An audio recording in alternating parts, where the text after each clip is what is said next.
Hey guys, welcome back to my channel. So the topic of this video is last 10 days strategy, or rather 15 days strategy for the CA foundation preparation. And I'll be talking about the overall strategy as well as the subject-wise strategy for all 4 subjects strategy, and which I followed during the last 15 days time period before the exams, before I appeared for the exams. So without wasting any further time, let's start with the video. And don't forget to hit the subscribe button and also like this video and share it with your friends too. And अगर कोई queries हो or you have any doubt, then please comment in the comment down below. I'll try my best to answer or clear your doubts as much as I can. So starting off with the first subject, which is accounts. तो for the accounts at this point of time आपको कुछ नया नहीं पढ़ना है.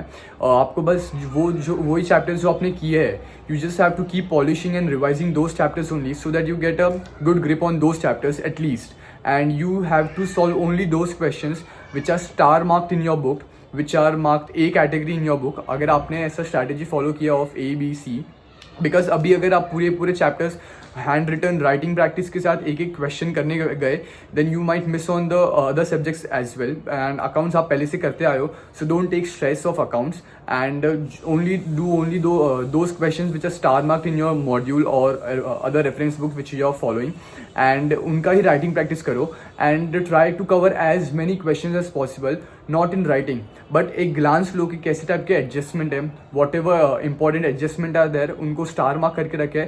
तो keep revising those important adjustment and questions.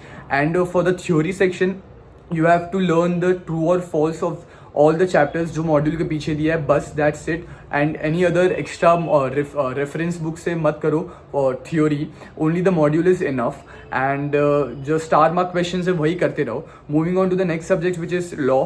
Law में at this point of time writing practice इतना मत करो. Don't give stress on the writing practice part. Try covering the concepts and do the reading of the module as many number of times as you can. After all वो लोग same question नहीं पूछने वाले जो आप practice करोगे. They will be asking the different questions, so how to answer them by revising the concept. अगर आपको concept clarity होगा तो आने दो कोई भी एग्जाम में क्वेश्चन आपको इजीली क्रैक कर पाओगे. एंड आपको अचानक से क्लिक होगा कि हाँ इसमें ये प्रोविजन लगता है जो ये चैप्टर का है, जो ये पेज पे था, ऐसा करके. तो रीड करते रहो. And talking about the answers, कोई आपके पास अगर बुक होगी क्वेश्चन आंसर्स की, तो ट्राई टू कवर लाइक एक ग्लांस लो बहुत सारे क्वेश्चंस का जो अपनी आंखों के सामने से एक बार ऐसे लेके जाओ. Try to cover as many questions as possible. Writing में नहीं करूँगे, इट्स ओके, क्योंकि आपने पहले से राइटिंग प्रैक्टिस बहुत करके रखी है. अभी स्ट्रेस मत लो राइटिंग प्रैक्टिस का, बिकॉज वो अननेसेसरीली टाइम किल करेगा. Moving on to the next subject which is maths and economics. For both I will suggest कि अभी आपको PYQs and MTPs and RTPs करनी चाहिए. And no more module questions. Module से कुछ नहीं आने वाला है. आफ्टर ऑल वो लोग MTPs RTPs से ही क्वेश्चंस बना के पूछते हैं. एंड कोई एक रेफरेंस बुक लो जिसमें पास्ट 10 years के PYQs RTPs एंड MTPs है, उनको करो.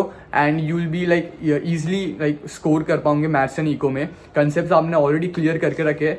एंड जो भी फॉर्मूले इंपॉर्टेंट है, जो भी हार्ड कंसेप्ट है जो आपको डिफिकल्ट लगता है, उनको ही रिवाइज करते रहो, उनको बार बार रिवाइज करते रहो. एंड क्वेश्चंस की प्रैक्टिस करो at this point of time for maths and eco, because बिना वो प्रैक्टिस किए आप 100 मार्क्स का MCQ पूरा 2 घंटे में नहीं कर पाओगे.